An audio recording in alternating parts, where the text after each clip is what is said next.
Bismillahirrahmanirrahim. Bismillahirrahmanirrahim. Sahabat, kehidupan berumah tangga itu bisa menjadi jalan surga, tapi kehidupan rumah tangga itu juga bisa menjadi jalan neraka. Apa yang dibangun dalam kehidupan rumah tangga sejatinya kembali kepada visi dan misi. Ketika visi dan misinya jelas kembali kepada aturan Allah dan Rasulnya, maka keluarga atau rumah tangga itu tentu akan hadir menjadi jalan surga. Keluarga rumah tangga sakinah, mawaddah, warahmah. Keluarga rumah tangga yang di dalamnya penuh dengan ketenangan, penuh cinta dan kasih sayang, serta keberkahan di sisi Allah SWT. Al-Quran memberikan gambaran yang demikian indah terkait dengan kriteria rumah tangga.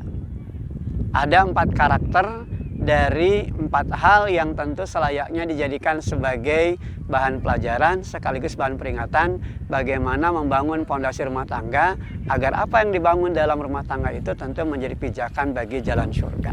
Dan inilah tentu yang menjadi bagian dari sebuah proses perjalanan waktu dari masing-masing pasangan ketika mereka memahami visi dan misi yang harus mereka bangun di dalam kehidupan berumah tangga. Ada keluarga rumah tangga di mana ayah soleh, istri solehah, anak juga menjadi bagian dari anak yang soleh yang di kelak kemudian hari menjadi tonggak estafet perjuangan. Al-Quran menggambarkan keluarga ini dalam tipe keluarga dari keluarga Nabiullah Ibrahim alaihissalam. Dan inilah yang kemudian dinyatakan dalam Al-Quran, wa tarakna alaihi fil akhirin. Dan kami abadikan untuk Ibrahim pujian yang baik di kalangan orang-orang yang datang kemudian. Ibrahim bukannya sukses sebagai seorang pemimpin, sebagai nabi dan rasul, tapi Ibrahim juga sukses sebagai ayah, bahkan sukses sebagai seorang suami. Inilah bagian dari keluarga ideal yang visi misinya jelas kembali kepada ruh nafas tauhid dan juga tentu akhlakul karimah. Yang kedua ada keluarga yang di dalamnya suami soleh, namun ternyata diuji oleh Allah SWT dengan hadirnya istri yang tidak mengikuti jejak kesolehan suami, bahkan anaknya pun tidak mengikuti jejak kesolehan sang ayah. Al-Quran menggambarkan bagaimana kehidupan Nabiullah Nuh alaihissalam menjadi ujian di dalam kehidupan. Bagaimana Nuh alaihissalam sebagai nabi dan rasul ternyata diuji oleh Allah dengan hadirnya salah satu anak dan istri yang justru tidak menghadirkan kesolehan di dalam kehidupan. Maka ini tentu jadi pelajaran, bahkan ini menjadi bahan peringatan bagi kita untuk tidak terjadi dalam keluarga rumah tangga bagaimana posisi suami, bagaimana posisi istri, bagaimana posisi anak betul-betul bisa menjadi bagian yang saling menguatkan, yang saling mengokohkan agar mereka terhindar dari keterjebakan hawa nafsu, apalagi kemudian rumah tangga mereka kandas dikarenakan tidak mampu mewujudkan jalan surga dari apa yang dibangun di dalam kehidupan. Kisah perjalanan Nuh alaihissalam sejatinya menjadi pelajaran dan peringatan berharga dalam kehidupan kita. Bagaimana beratnya perjuangan. Namun bagaimanapun beratnya perjuangan, Nuh alaihissalam tidak pernah berhenti berjuang untuk terus menyampaikan kebenaran sampai Allah menetapkan keputusan ketika anak dan istrinya tidak lagi menjadi bagian dari keluarga yang secara nasab tentu saja ini menjadi musibah di dalam kehidupan. Nuh sudah berjuang, namun kemudian persoalan keimanan, persoalan yang dibangun dalam tatanan hidup yang tidak berpijak kepada semangat untuk menghadirkan ruh nafas agama, maka tentu akan dirusak karenanya. Yang ketiga ada keluarga yang di dalamnya antara istri, kemudian suami justru berada pada pijakan yang keliru, pada pijakan yang salah. Penuh dengan intrik-intrik kejahatan, penuh dengan intrik-intrik dosa, bahkan kemaksiatan.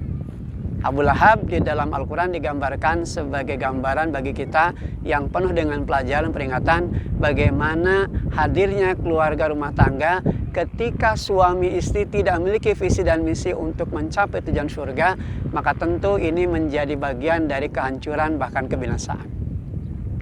Episode perjalanan kehidupan rumah tangga dalam realitasnya seringkali munculkan hal seperti itu. Ada suami dan istri yang ternyata berjalan bukan pada misi yang jelas menuju cita-cita dari apa yang Allah ridhoi, tapi justru malah berpijak kepada hal-hal yang buruk. Seorang suami yang seharusnya memiliki wibawa bagaimana mengantarkan istrinya untuk menjadi wanita solehah, menjadi pribadi yang berakhlakul karimah, bisa menjaga kata dan perbuatan, justru malah suami larut di dalam perilaku dosa dan kejahatan istrinya. Inilah yang kemudian digambarkan di dalam kehidupan Al-Quran dengan gambaran Ummu Jamil, istri dari Abu Lahab, yang tentu mereka menjadi bagian dari contoh betapa buruknya rumah tangga yang dibangun dari visi dan misi yang tidak jelas, karena apa yang mereka bangun lebih cenderung kepada perkara dosa, kejahatan, dan kemaksiatan. Dan yang keempat, ada kehidupan keluarga rumah tangga di mana istri solehah namun kemudian berdampingan dengan suami yang tidak soleh.